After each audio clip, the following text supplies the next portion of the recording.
Hello, कैसे हो आप लोग? पक्का उम्मीद है कि आप सब अच्छे होंगे और अच्छे से अपनी पढ़ाई कर रहे होंगे। आज जो टॉपिक लेके आया हूं मैं, उसका नाम है कॉन्सेप्ट ऑफ चार्ज। देखो, क्लास 10 ये जो मैं पढ़ाने जा रहा हूँ क्लास 10 लेवल का है।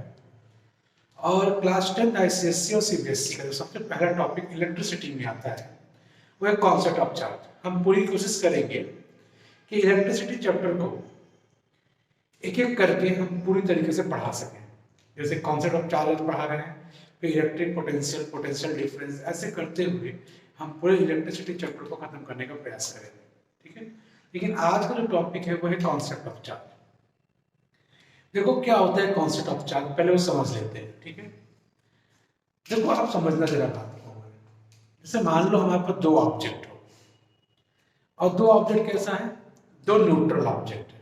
ठीक है, और दोनों न्यूट्रल ऑब्जेक्ट को हम क्या करते हैं, रब करते हैं। ठीक है, रब करने के बाद दोनों ऑब्जेक्ट चार्ज रहते हैं। लेकिन सबसे पहले समझा जाए कि न्यूट्रल ऑब्जेक्ट क्या होता है, आखिर ऑब्जेक्ट न्यूट्रल क्यों होता है। समझे, न्यूट्रल ऑब्जेक्ट को समझने के लिए जरा हम आइए इसको देखते हैं, इस फिगर को देखते हैं। ठीक है, देखो हमारे पास दो ऑब्जेक्ट है, हमें ऑब्जेक्ट ए ऑब्जेक्ट बी बोला। ठीक, इस ऑब्जेक्ट को हम बोल रहे हैं न्यूट्रल ऑब्जेक्ट है।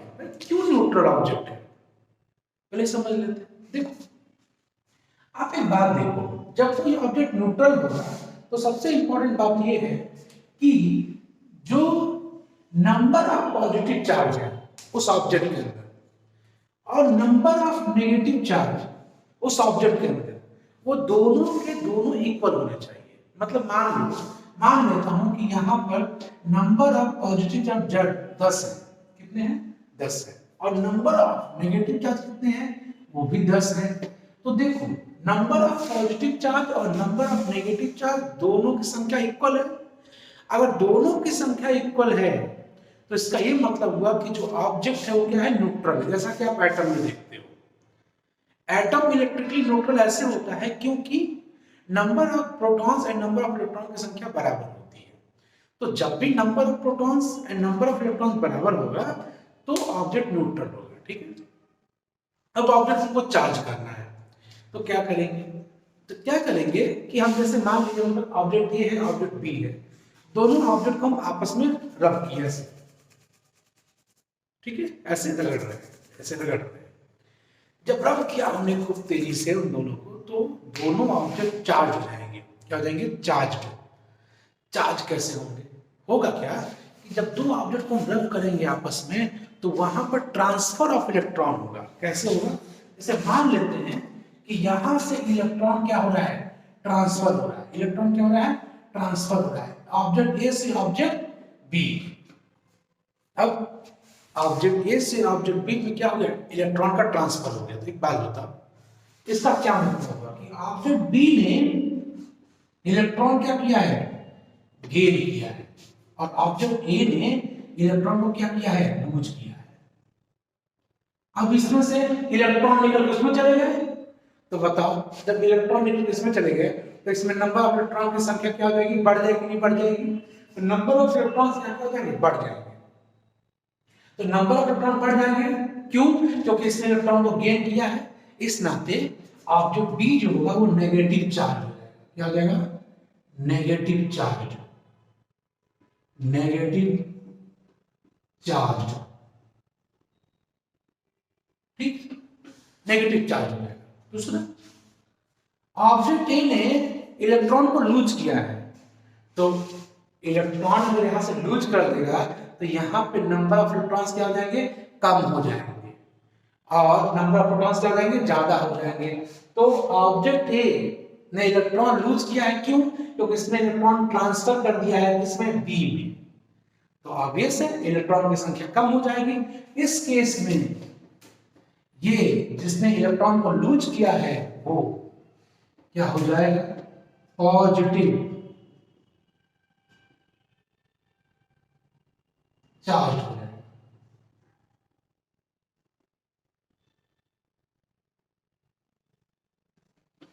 तो ऐसे क्या समझना है आपको कि जब हमने ऑब्जेक्ट को रब किया, दो ऑब्जेक्ट को, तो वहां पे ट्रांसफर ऑफ इलेक्ट्रॉन हुआ और जिसने इलेक्ट्रॉन गेन किया वो हो गया नेगेटिव चार्ज और जिसने इलेक्ट्रॉन लूज किया वो हो गया पॉजिटिव चार्ज। अब दो ऑब्जेक्ट, एक पॉजिटिव चार्ज और दूसरा नेगेटिव चार्ज, दोनों एक दूसरे क्या करेंगे अट्रैक्ट। इसका मतलब कि जो पॉजिटिव और नेगेटिव होते हैं वो एक दूसरे को क्या करते हैं अट्रैक्ट करते हैं। इसी नाते हम लोग कहते हैं कि दो अपोजिट चार्जेस एक दूसरे को अट्रैक्ट करते हैं और जो सेम चार्ज होते हैं तो फिर पॉजिटिव पॉजिटिव और नेगेटिव नेगेटिव एक दूसरे को क्या करेंगे रेपेल करेंगे, दूर भगाएंगे। जब पॉजिटिव पॉजिटिव नजदीक आएगा गिर दिया वापस दूर चलो, मतलब positive positive repel each other, negative negative repel each other, पर positive negative attract each other. अच्छा एक बात और होती है, अगर कोई चार्ज ऑब्जेक्ट है, मान लो ये ऑब्जेक्ट चार्ज है ए और उसके बगल में कोई न्यूट्रल ऑब्जेक्ट आ जाए, जैसे मान लो हमारे पास ये मार्कर है, ये चार्ज है, ठीक, और मेरे पास दूसरा मार्कर ये है और ये चार्ज नहीं है, लेकिन ये चार्ज ऑब्जेक्ट इस न्यूट्रल ऑब्जेक्ट को भी अट्रैक्ट कर लेगा। इसका मतलब क्या हुआ कि चार्ज ऑब्जेक्ट न्यूट्रल ऑब्जेक्ट को भी क्या करता है अट्रैक्ट करता है। समझे समझे?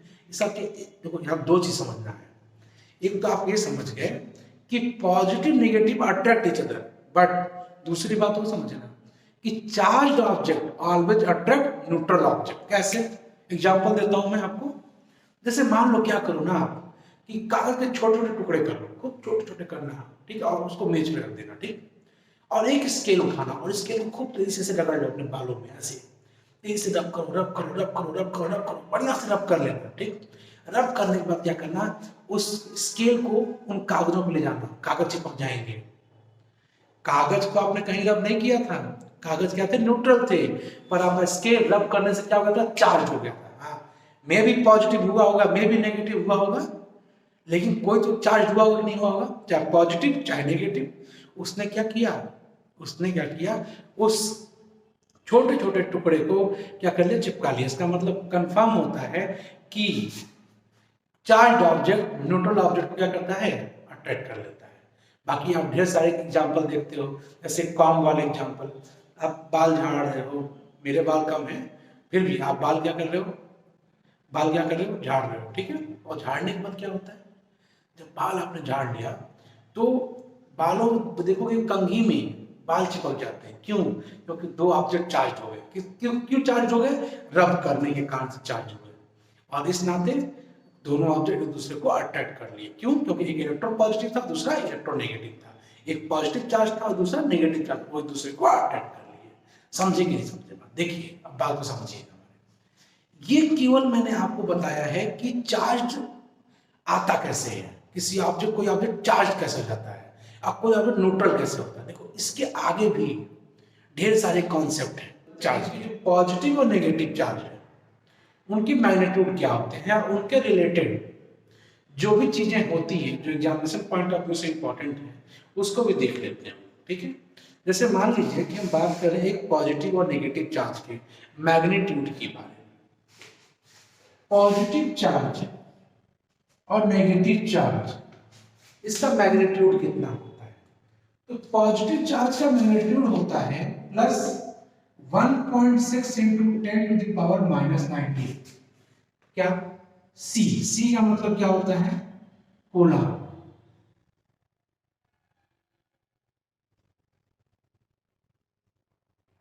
कूलम।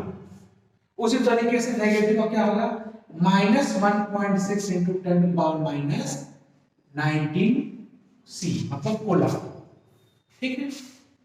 और चार्ज को हम रिप्रेजेंट किससे करते हैं? चार्ज को रिप्रेजेंट करते हैं क्यू से।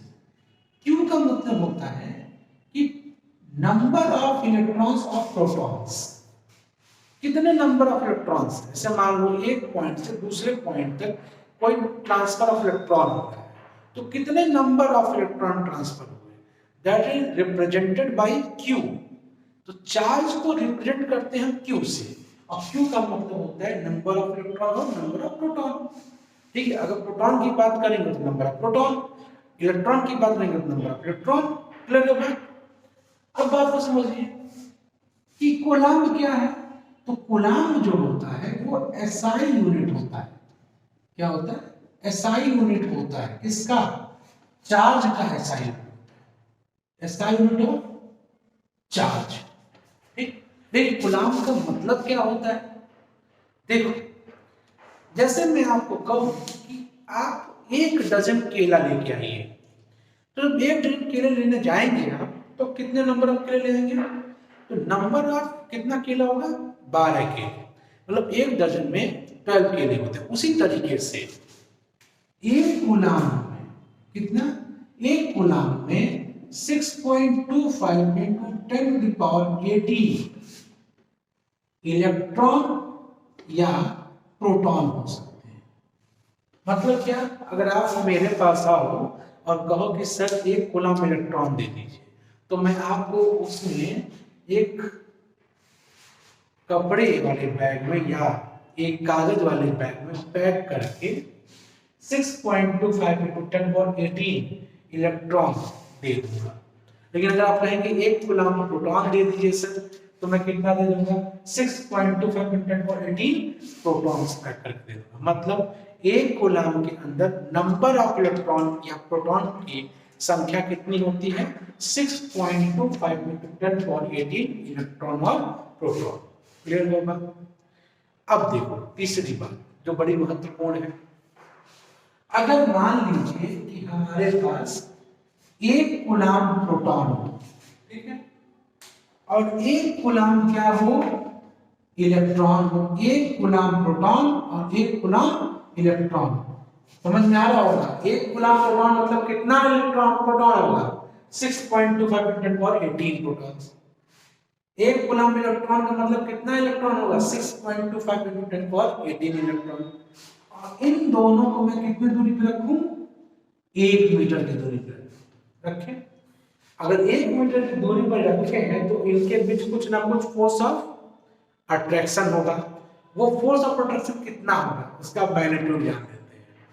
तो फोर्स ऑफ अट्रैक्शन का मैग्नीट्यूड होगा 9.25 into 10⁻9 न्यूटन। कितना होगा? 9.25 into 10⁻9 न्यूटन।